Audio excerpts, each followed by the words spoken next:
Kardom Nilibini 7th hand bang Sami Bismai Disopi number tang tonpen Arjitha. Prechi Cloni Pine Coroner Cap Sudihini Rank Kerap Sarihoti Nihang Arong Amekar Mr. Vive Engti Keparlo non birta Heavy Pen Arjitha. Nilip number in Kerap constituency Keparlo Sarihoti Nihang Amekar Mr. Vive Engti Keranke long lam Farki Pelamte Ninkaning Kerap Poanlo Phan Keparlo.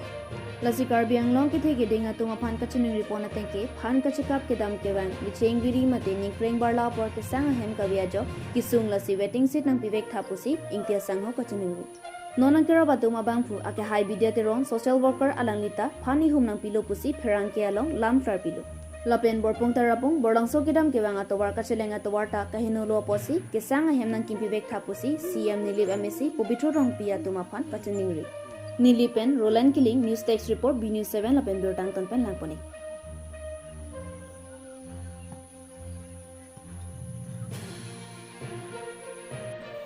Mà thì phản part ông sĩ, anh biết ông sĩ rồi. Lang không sĩ, kịp du của long. Nang cái anh ta phụ malu cái.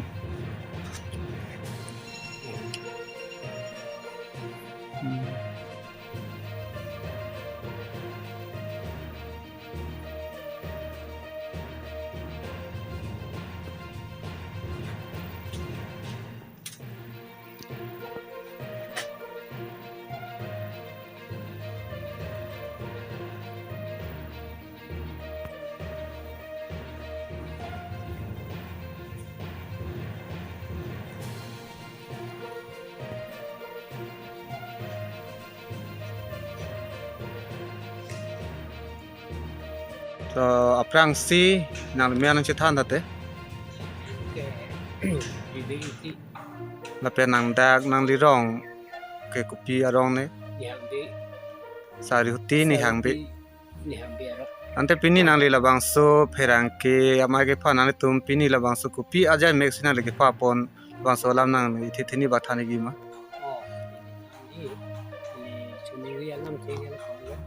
Non Salti nili pan kepar ningkan korap dilo asinon nili concernat nili sa ko kichunungi kami ke ni pamna ni salo asilang pun sibak arihai ni pan tudiha yang pun yang timo lang pun sa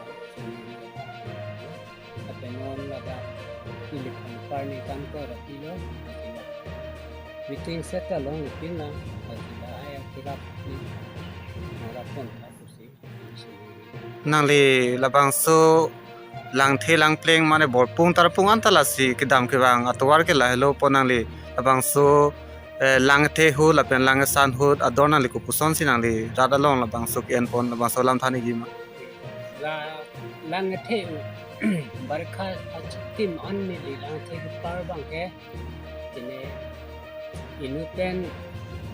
poket tado gari pen bang karu CCN. Kami laan pen ke par pen unki puting ton polo. Asi tarpung borpung la pen bolang so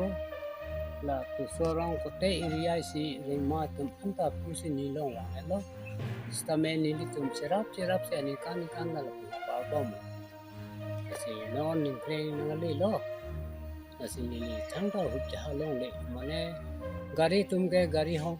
ne dong ni atwar masila the carpe ne bang hapu dam et ni long galam to cycle control ni pleng ke isi da ni panta lang Nang li min la bangso sarkar sa phan chuning ria bang ke nonama bang ke la so twar bang si borpung tarapung bolang so as tamila si cheleng bom lo ante na lege bangso non min ka chu ding ria bang ke waiting set mate ke sang hem bang nang pibek nang po ka beng long ke thege ding tom hala puson na li bang ke chuning ri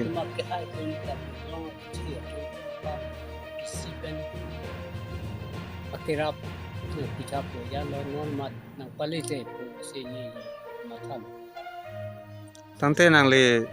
non ko mama bang phusi nang li phan la bang so nang kerap tang la bang so alam thian li pakla hi mara ra phan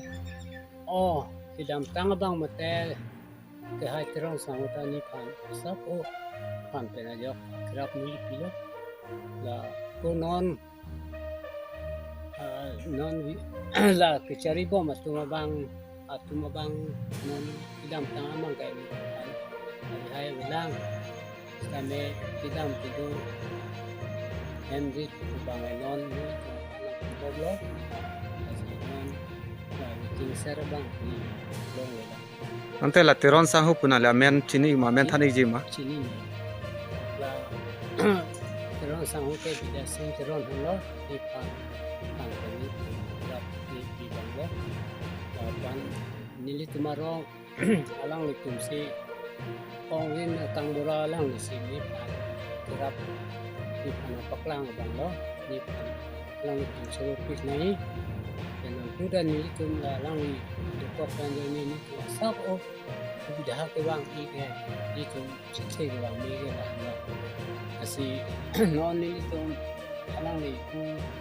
ahin kan same sak oh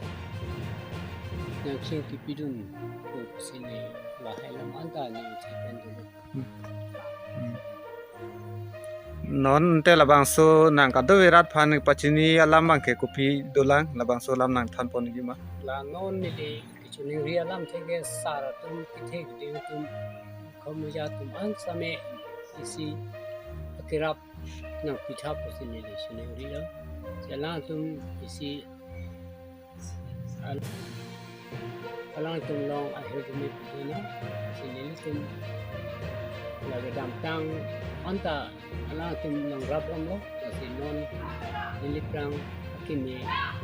masuk si kucing tu kan lagi alang tum si cuma lo tapi ansur si alang tum long pilong same long ya same ni kan dit kawe la pen rap kingsat kawe rai anta ni tum lang tu